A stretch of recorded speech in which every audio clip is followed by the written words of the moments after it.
empreendedor de Lucas, né? Lá que nós vimos que lá de Lucas, capítulo 19, que fala sobre a parábola dos talentos, né? De quem eram as minas? Era do dono, e ele só passou isso na responsabilidade desses servos. Eram 10 e só 3 vieram prestar contas, sendo que 2 multiplicaram e 1 guardou no lenço, porque ele ficou com medo do dono do dinheiro. Então, esse daí perdeu tudo. E o que tinha mais acabou pegando o que era dele. O senhor das minas pegou e falou: isso aqui você passa para quem multiplique. Você não faria isso? Nós somos empresários, vamos dizer assim, se eu sou empresário, aí eu dou uma olhada lá, o funcionário que rende mais é o que eu vou dar mais subsídio para ele administrar, né? E aquele que fica lá na dele, aquele lá você fala, olha, não dá, assim não tem condição.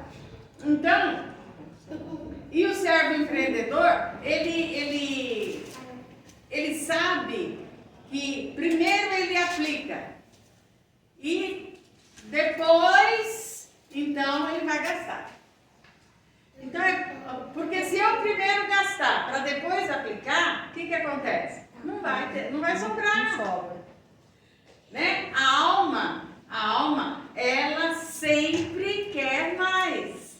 Quando a gente pergunta quanto é suficiente, você fala o dobro, o triplo, porque eu quero gastar, eu quero, né? E outra coisa que nós vimos aqui, decida eliminar juros e dívidas. Sabe aquele saquetel furado, lá, né, que a Bíblia fala? Que o que você recebe vai para um saquetel furado. O que é isso? Dívida, juros. Quando vem um dinheiro extra, você já gastou. Né? Os assalariados têm 13º. Quantas pessoas, quando recebe o 13º, já gastou? Gastou antecipado. Né? Então, ou então, atrasa conta de água, conta de luz. Tem gente que a conta, você pode pagar, você pode ficar, não sei se é 2 agora que pode ficar ou 3, você sabe, Helena? Okay. Não pode vencer as que 2. Não pode ficar 2, vencer 2. Não pode ficar 2. Não. Então, aí tem gente que, pode ficar 2, então eu vou pagar sempre uma atrasada. O que você está pagando? Você está pagando juros. Luz, né? Essas contas, né? Água, luz, telefone. Onde eu trabalho. Sempre no mercado financeiro a gente vivenciou muito isso, viu muito isso, muita gente endividada. E trabalhadores, pessoas que trabalham. O cartão é um absurdo. É um absurdo. Agora, Não, quem ficar um mês sem pagar o cartão, dificilmente ele sai da dívida. Cheque especial, Cheque especial. Mas o cartão é pior. O cartão é pior. E agora porque ele vai somando, né? Em cima. Agora, o cheque especial hoje, né? 13,75. É um buraco. É esse buraco aqui, fecha os buracos. Olha, eu paguei o cartão. Vamos chegar lá onde você está querendo. Soluções. Primeira coisa. Arrependa-se de ter saído do propósito de Deus para a sua finança. O livro, a palavra de Deus, ela tem instruções claras. Mas é difícil. Quem gosta de gastar vai ter problema. Quem gosta de gastar vai ter problema para entrar nisso aqui. Entender que nada é seu. Nada. Você administra. Você é mordomo. A sua família não é sua. O seu carro não é seu. A sua casa não é sua. Mas como que é então? Tudo é de Deus. Tudo é de Deus. Tudo é de Deus. Eu sou... Por quê? Ele é dono do ouro e da prata, gente. E Deus não perde. Deus, ele é aquele que ele tem tudo sobre... Imagine administrar o universo. Céu, terra. É administrado por Deus. movimentos, rotação e tudo, para não acontecer as tragédias aí. Tudo. Os minerais.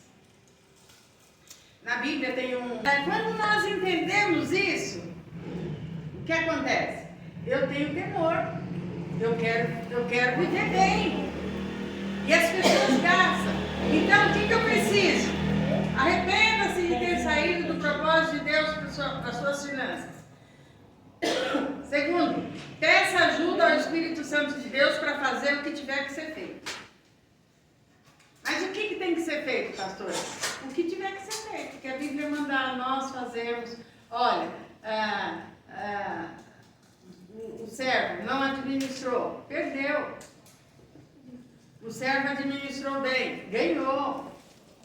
Entende? Então aí são coisas que precisam ser feitas. 3, faça uma lista, agora vamos entrar em soluções. Faça uma lista de seus credores. Tem gente que fala, são tantos, pastor, não dá nem para fazer. Faça. Tenha coragem de fazer uma lista dos seus credores.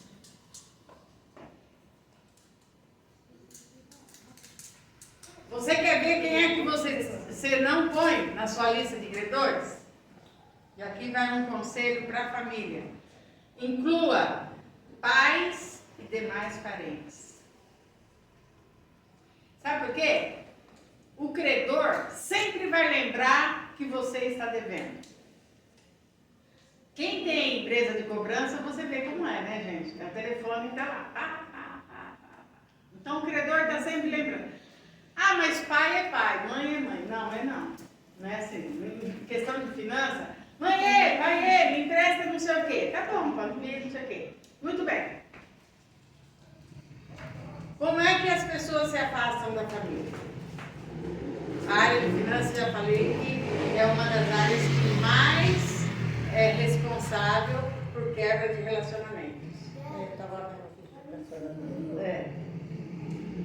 A mais responsável pela quebra de relacionamentos é a área de finanças. Nós já tivemos isso, experiência própria, na família, né? Família.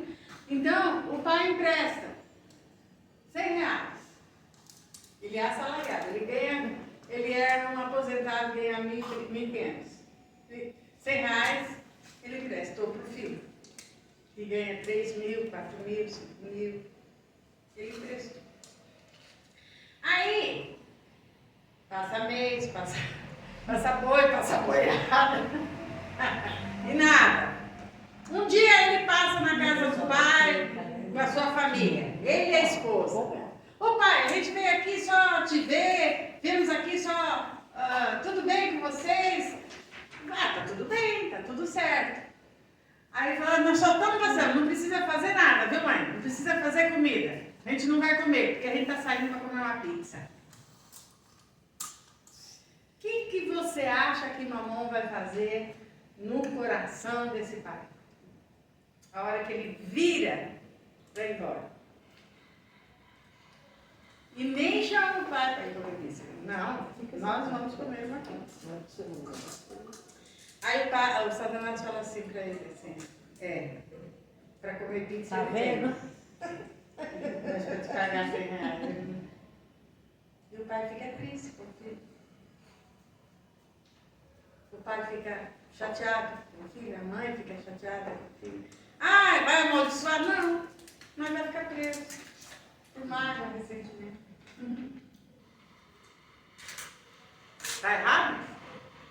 O que eu tô falando não acontece? Para qualquer pessoa, né? Se a pessoa te deve, você fica ligada, né? Mas eu acho Fica uma ou não coisa... fica ligado? Fica ligado. Só que tem uma coisa boa, quando é pai e mãe, às vezes a cara de pau faz voltar, né? Mas quando não é pai e mãe, a pessoa não tem coragem mais de pedir para você. Não, você perde a amizade. Você perde, custou aquele empréstimo. Você perde a amizade. Quando você empresta dinheiro... E ser fiador? É pior ainda. Porque às vezes a pessoa gasta numa coisa supérflua e quer tirar a necessidade da minha saúde. Sendo mão. E agora, e se eu não tenho dinheiro para pagar? Mãe, pai, não tenho dinheiro para te pagar, mas eu quero te pagar. Tem que chegar e conversar, gente, com o credor. E o coração de mãe e pai é tão besta, né, gente? Imagina, filho, pode deixar, fica tranquilo, esse é um presente que eu te fiz. Pronto, acabou. Ou então, tá bom, filho, R$10 por mês, tá certo. Pode deixar, eu estou me entubando aqui, mas pode deixar. Gente, está dando para perceber a cilada de Mamon? Que ele arma na família? Aí na próxima vez que o filho vier, ou então o amigo, né? O filho, ó, eu sinto muito, não tem. Ah, tá ruim a ligação, tá dando para te ouvir. Né? Tem gente devendo, tem gente devendo. Faça um acordo com seus credores. Sabesp. O que mais? Telefônica. Faça acordo.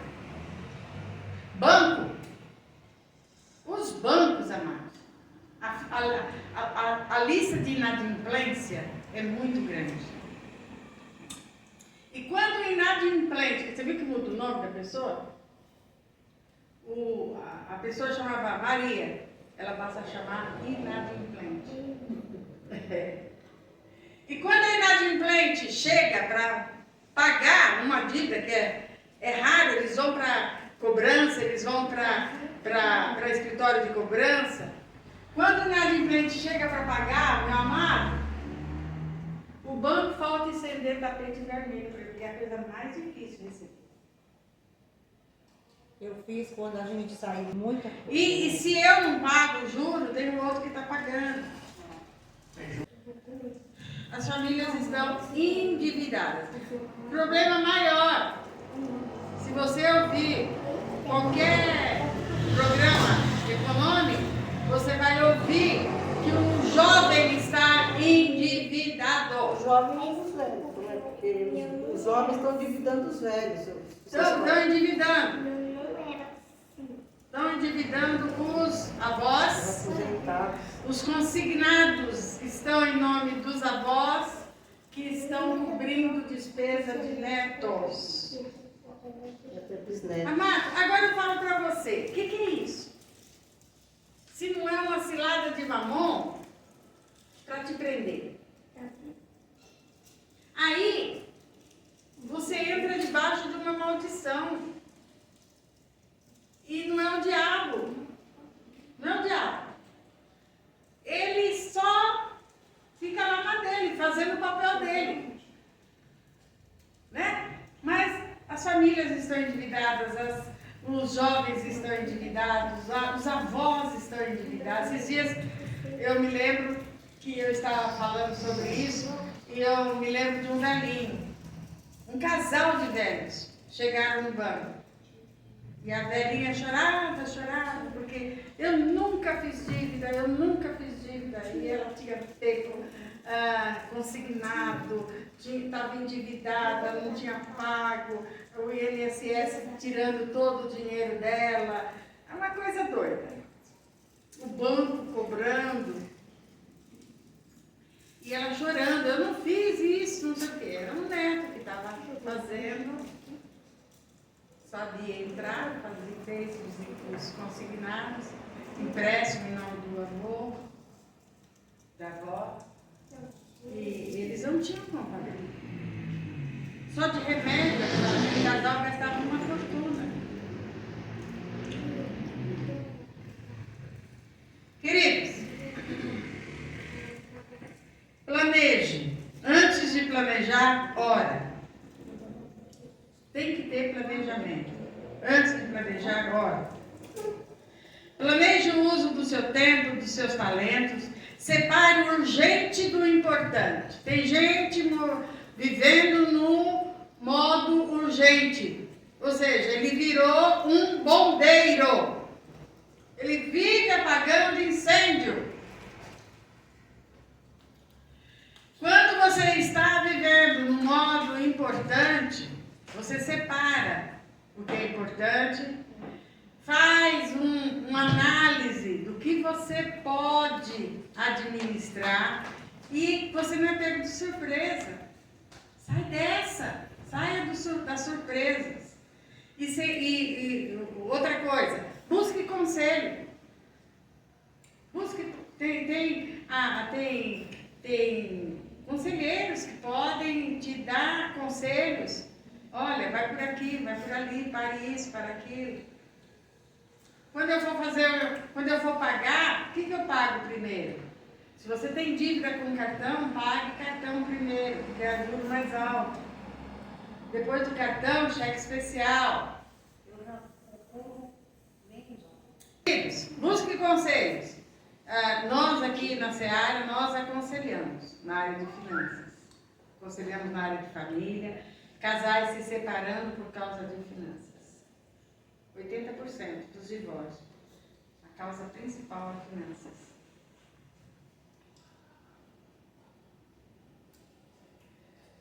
Como no primeiro dia eu perguntei, qual que você gosta, qual instrumento você prefere usar, a bússola ou o relógio? Relógio. Quer ver, gente? Já viram propaganda? Propaganda? Liga agora! Por que ele manda você ligar agora? Porque se você não ligar agora, você vai pensar. E na internet, então, fica assim, né? Os próximos, se fizer os próximos... Outra coisa que nós também esquecemos, a gente acaba trabalhando tanto, a gente acaba gastando tanto, a gente acaba se endividando tanto, que não consegue descansar.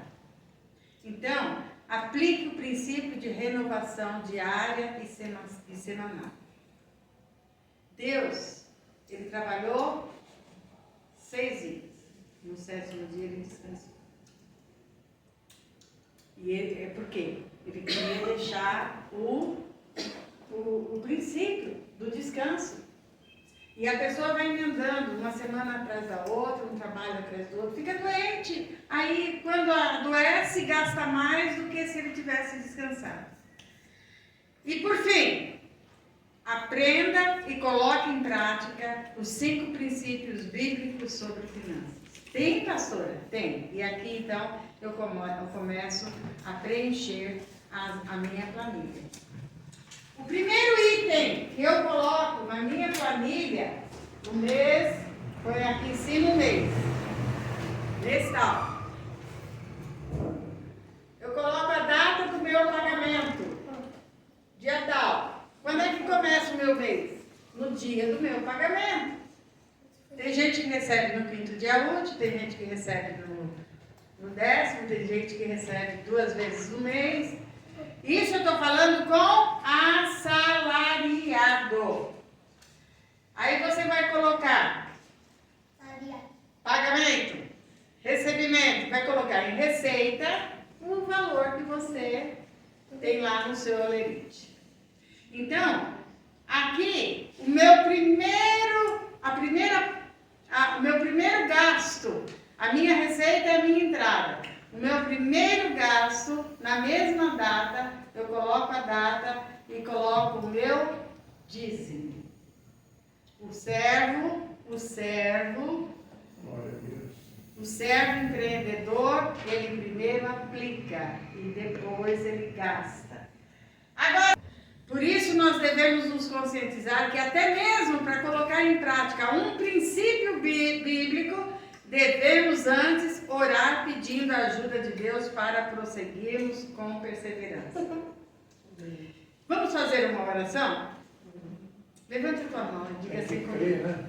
Pai, em nome de Jesus, eu te peço força para colocar em prática os princípios bíblicos sobre finanças em minha vida.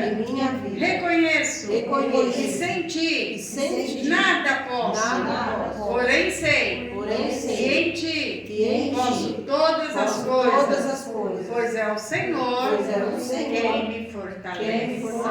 Amém, queridos? Amém. Glória a Deus. Amém. Glória a Deus. São 5 princípios. Primeiro, dízimo. Segundo, ofertas voluntárias e de gratidão. 3, primícias, ofertas a missionários. E última oferta, semeaduras. Então eu começo. com a receita, depois a primeira despesa é o meu dízimo. Pastora, quanto que é o dízimo? Quanto que é o dízimo? 10%. 10%. Você é assalariado? Pensa comigo, eu vou falar com a contadora que está aqui conosco. INSS, quanto que é descontado? Agora são muitas alíquotas. Começa com 11%. 11% é INSS. Vamos menor. colocar menor. 11% é INSS. 11% do INSS é sobre o líquido ou sobre o bruto? Sobre o bruto. Então, o dízimo do assalariado é 10% do bruto. Agora, pastora, mas é lei. É a lei que fala isso. Vamos ver se é a lei? Ou Deus não precisa mais ser dizimista para ser, estar dentro disso que nós estamos estudando hoje. Nós estamos estudando sobre princípios bíblicos. E quem é que sabe isso? A igreja. Só a igreja? De crente? Não. Eu passei esses dias em frente a uma igreja católica e já estava. Traga o seu dízimo. Porque eu conheço gente que não é crente, não é católico, se diz ateu e é dizimista. Porque descobriu que não sabe porquê, mas ele vê as coisas darem certo. Fundamento, né? É princípio. É princípio de semeadura. Você já viu alguém colher sem plantar? Não tem. Agora, e se eu não fizer? Não, gente, eu não estou aqui querendo colocar julgo sobre a sua vida. Estou lendo, estou falando para você e vou provar na palavra de Deus a Bíblia. Porém, tem mês que não deu para ser dizimista. Fale com o dono da obra. Não é pastor Antônio, não é pastora Nália, não é nenhum pastor. Nós vamos ver quem é que recebe dízimo, quem é que recebe oferta. Amém. Não é homem, gente. Vamos ver aqui, ó. Ai, meu Deus. É o caso do pirulito, né? Então o dízimo é 10% do bruto para quem é. Vamos lá conversar agora com o empreendedor. O assalariado, gente, quando nós ministramos, a irmã Nair falou assim conosco, nunca me falaram isso. E ela sempre trabalhou por conta própria. E ela entendia que era do faturamento. É do faturamento o dízimo? Não, gente, é do lucro. Tem que tirar as despesas que ela tem. Você tem que tirar as despesas do seu faturamento. Faturamento é uma. Tem gente que compra algo por 10 e vende por 20. Estou ganhando 100%. Falta de sabedoria. E o capital de giro? Tem um custo. E o capital de giro? Vamos dizer assim, você coloca lá, eu vou abrir uma empresa hoje. Aí eu coloco lá um capital de giro de 50 mil. Uma pequena empresa. 50 mil.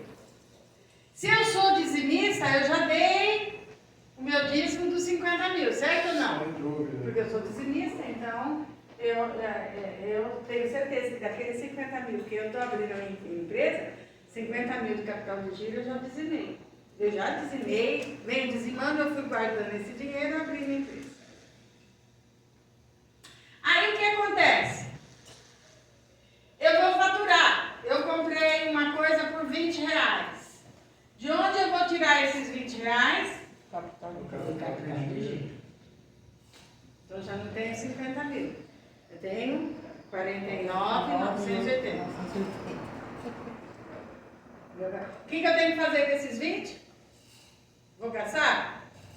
Tem gente que vai lá no caixa e pega. Final de toda a tarde. Opa! Tem dinheiro, 20 real.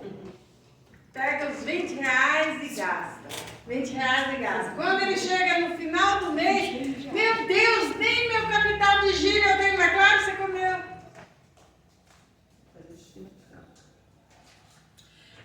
Eu já vi marido reclamando, casais.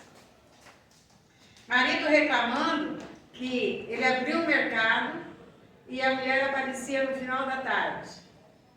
Ela abria a caixa, o funcionário não podia falar nada, porque era a dona, né? Ela catava o dinheiro e ia embora.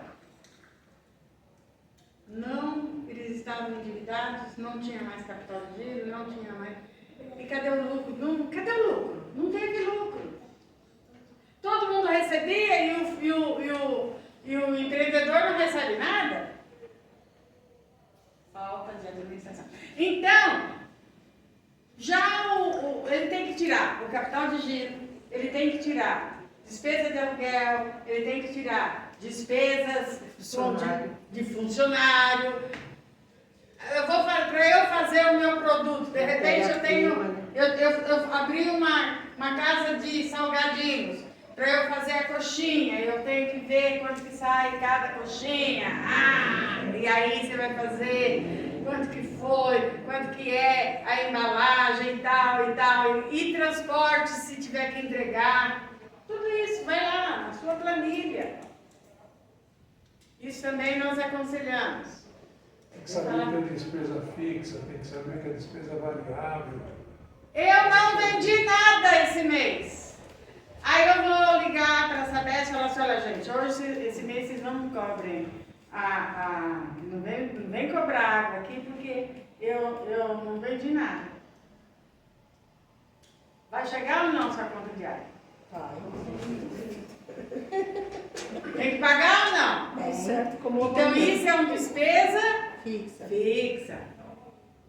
E os produtos que eu vou hoje fazer uma compra para fazer a minha coxinha e mês que vem eu vou fazer. O que aconteceu com minha despesa? Ela Varia. Tá bom, gente? Tá entendido? E aí o que acontece? O meu lucro vai ser tirando tudo isso. Despesas fixas, despesas variáveis, tirou, pagou. Meu prolabore. Uma coisa difícil de Coisa que acontecer. nunca ninguém tira. Não. Ninguém faz isso. Deveria. Assim, Quanto que eu quero ganhar? Planejamento, né? É obrigado a tirar. Eu sou aquela que vou lá e abro a caixa e pego tudo? Não. Eu tenho o meu salário. Estipular uma agora. Eu tenho que ter o meu salário. E o dia que eu recebo. E ele entra nas despesas fixas. Amém, gente? Amém. E quanto é? Aí é problema É de seu. acordo com o poder financeiro da Você empresa. não vai ganhar mais do que você vende. É do líquido. Aí tudo isso, tirou meu salário, tirou o salário dos funcionários, tirou imposto, tirou, né? Uma coisa, o pessoal deixa imposto. Diz que não dá para pagar imposto. Dá para pagar imposto se você embutir, se souber fazer calma. Ninguém quer saber disso. Então você vai pagar, o empreendedor vai pagar o dízimo do lucro. Não é do faturamento. Senão você não vai conseguir. Já o assalariado é do bruto, porque todas as despesas que ele tem reverte na vida dele como benefício. Por isso que é do bruto. Logo, o dízimo, porque o dízimo tem que ser do líquido. Qual o lugar certo para o crente entregar seus dízimos? onde ele se alimenta. Onde ele se alimenta. Onde ele se alimenta. Onde ele se alimenta. Então, o dízimo é na igreja que ele está participando. Ele é membro, onde ele vai, é lá que ele vai. Então, se ele não é membro de uma igreja, deve imediatamente se tornar membro de uma. Porque senão ele estará fora da vontade de Deus. Então, gente, dízimo não salva, tá? Detalhe, deixa eu falar aí pra você. Quem é que salva? Jesus Cristo. Jesus Cristo é que salva.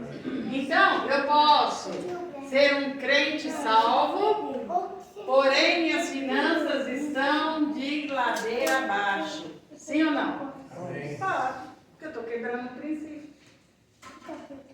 E o ímpio? Parte de princípio não tem. Quem é dizimista não tem problema financeiro?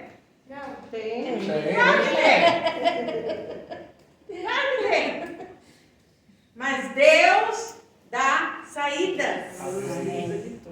Ele sabe, ele vai na fonte, ele clama.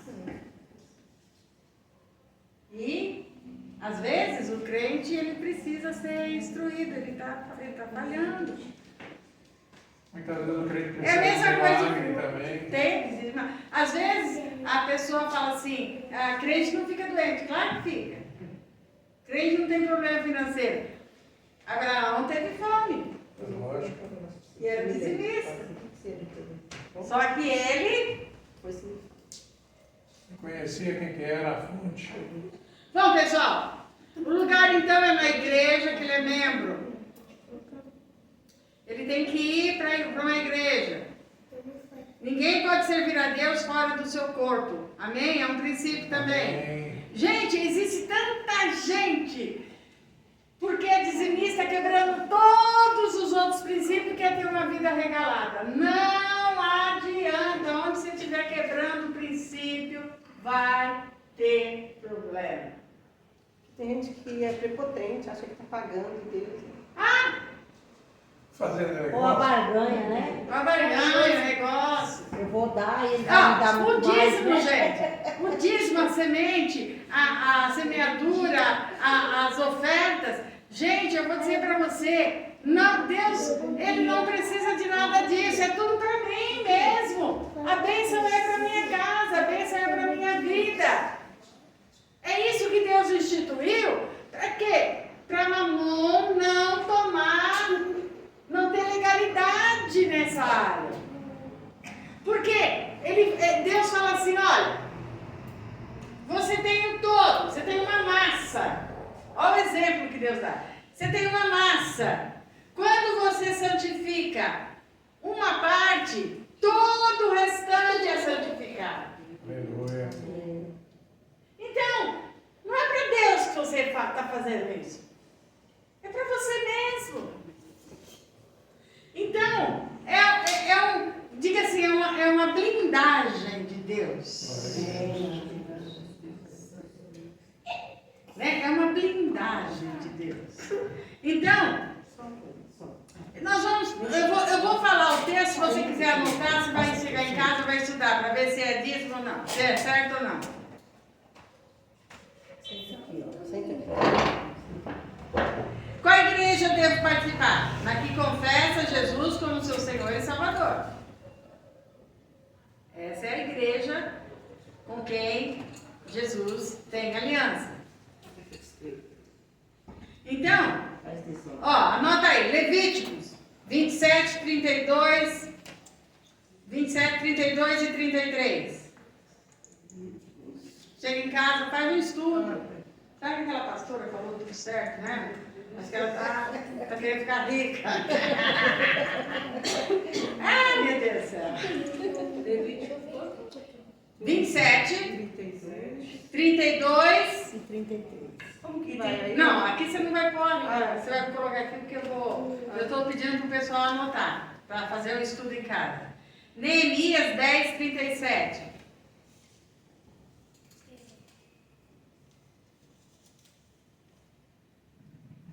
Mas nós vamos estudar dízimo no Novo Testamento.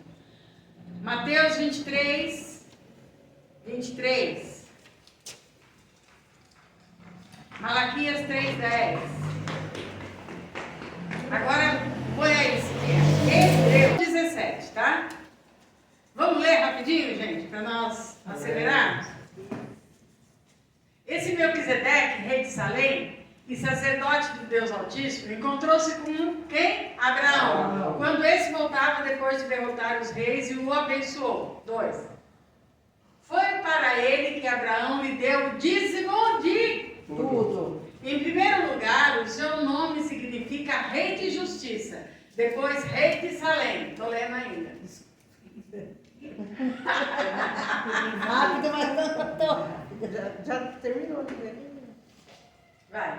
2. Salém. Que quer dizer rei de paz. Vai. 3. Sem pai, sem mãe, sem genealogia, sem princípio de dias, sem fim de vida, feito semelhante ao Filho de Deus. Feito semelhante a quem? Filho de Deus. Que é Permanece. Jesus. Que é Jesus, semelhante a Jesus Cristo, tá? Ele é uma figura de Jesus. Ele permanece sacerdote para sempre. Igualmente. Vamos lá.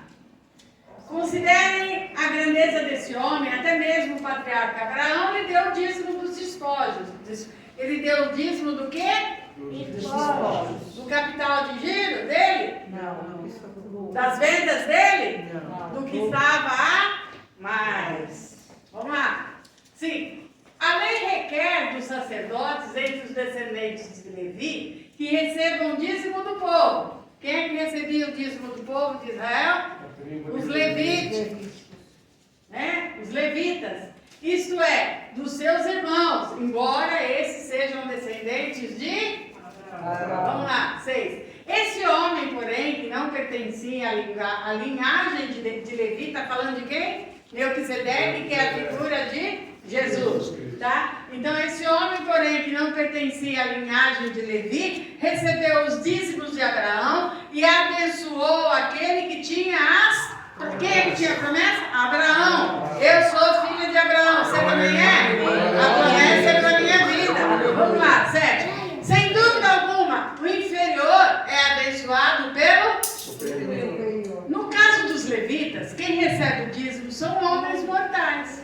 Os levitas eram homens mortais e recebiam dízimo dos irmãos, das outras 11 tribos. No caso de Melquisedeque, quem recebe é aquele de quem se dá testemunho que vive. Amém.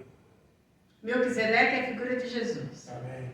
Quem recebe agora é aquele que se dá testemunho de que vive. Quem é que vive? Jesus está vivo. Vamos lá, gente.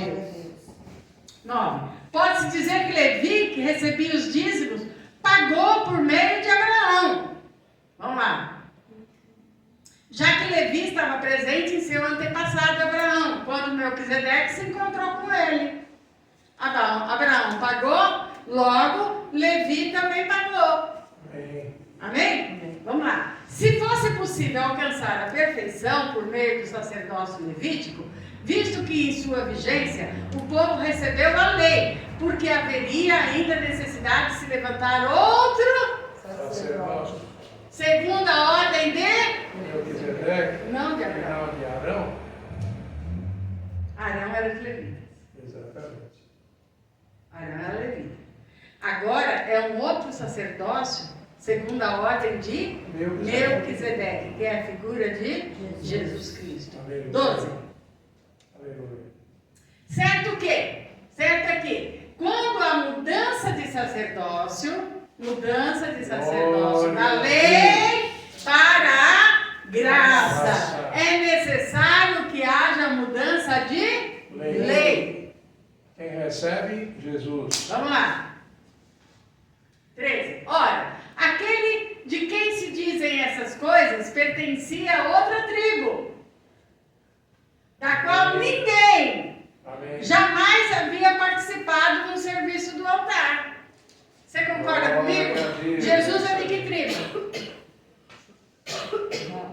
Abraão. Judá. Judá. Judá era levita? Não. O que está falando aqui? Olha, aquele de quem se dizem essas coisas, está falando de Jesus na pessoa de Melquisedeque. A outra tribo aqui eu posso posso colocar Judá, da qual ninguém jamais participar do altar. um judeu Amém. havia participado do serviço do altar. Era só a tribo de Levi. Era só Levi, só levita. Vocês estão entendendo? Amém. Está abrindo os olhos? Vamos andar. Pois é bem conhecido que o nosso Senhor, descendente de Judá, tribo da qual Moisés nada fala quanto a sacerdócio. É isso aí. Então, Jesus é da tribo de Judá. Nunca falou que Jesus era sacerdote. Só havia sacerdote da tribo de Levi.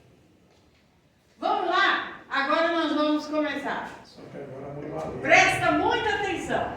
O que acabamos de dizer fica ainda mais claro quando aparece Outro sacerdote.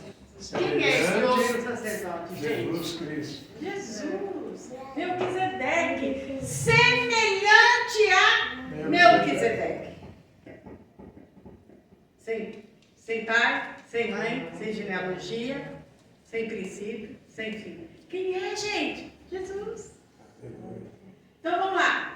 Alguém que se tornou sacerdote, não pela lei relativa à linhagem, mas segundo o poder de uma vida indestrutível. Venceu a morte. Por isso, sobre ele é testemunhado: você é sacerdote para sempre.